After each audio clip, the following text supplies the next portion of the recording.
બ્રહ્માકુમારીઝ વિસનગર દ્વારા walk for peace and yoga યાત્રાનું ભવ્ય આયોજન કરવામાં આવ્યું. વિશ્વ શાંતિ, સ્વાસ્થ્ય અને યોગ પ્રત્યે જનજાગૃતિ લાવવાના પવિત્ર હેતુથી બ્રહ્માકુમારીઝ વિસનગર સેવા કેન્દ્ર દ્વારા walk for peace and yoga યાત્રાનું સુંદર આયોજન કરવામાં આવ્યું હતું.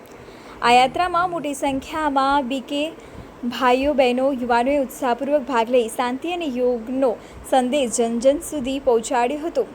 બ્રહ્માકુમારીઝ વિસનગર સેવા કેન્દ્રના સંચાલિકા બીકે રક્ષા દીદી દ્વારા લીલી ઝંડી બતાવી યાત્રાને પ્રસ્થાન કરવામાં આવ્યું હતું.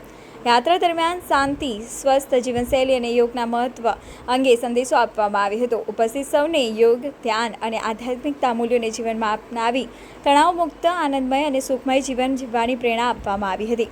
આ કાર્યક્રમનો મુખ્ય ઉદ્દેશ સમાજમાં શાંતિ, એકતા અને સકારાત્મક વધે તેમજ યોગ દ્વારા શારીરિક અને માનસિક સ્વાસ્થ્ય મજબૂત બને તેવો હતો.